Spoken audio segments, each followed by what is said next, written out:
experience ko sa kanila? Yes po, sir.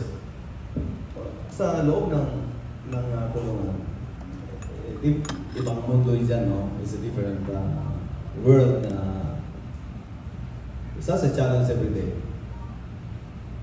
Not only for Senator Bong Revilla and Senator Job, we were with the Chamson couples, Wilma Chamson and Benny Chamson, and I think 13 regional commanders of the CPP and KNDF. We were with the Mama Sapano suspects. We were with the Pusaya. Iba-iba. About 73 of us inside jail. Doon wala nang pataasan ng pride doon. So everybody, it's all on the level lahat. On the level. I happen to be the mayor of that custodial facility. Kaya ako po ay, kung hindi ko niyo itatanong na-experience ko rin nung maging mayor sa custodial na lang. At second termer pa ako. Hindi ko nga lang natapos.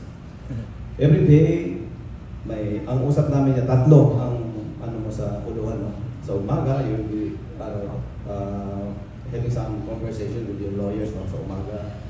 But in the middle, yung 12 noon down, kausap mo yung mga lawyers mo. And then in the evening, kausap mo na lahat. Tumatawid ako kasi nga mayor ako eh. Ako na General Barrias, about 6 generals were there. Si General Barrias, General Razon, nandun sila lahat. Isa naman, sa isang cell, yung mga senators.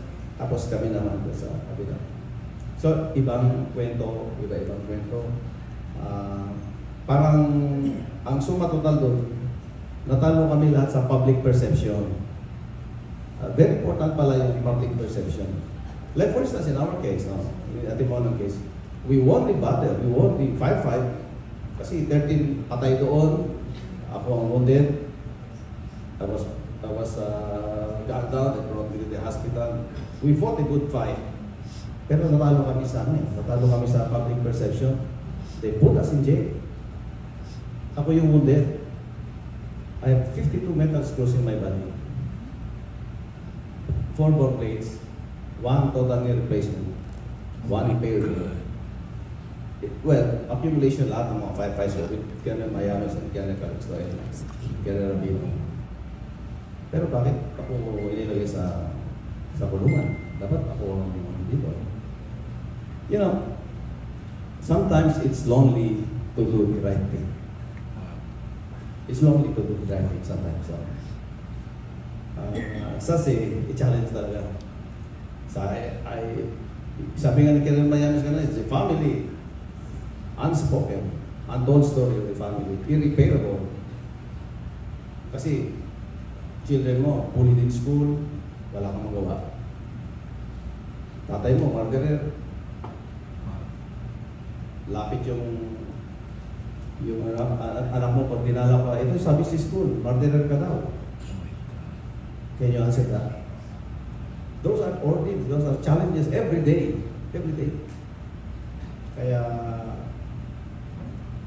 when the going gets tough, the tough gets going. Yun lang ang nasa isip ko. And, you know, I kept on reciting Invictus and Desiderata. I recite that every day.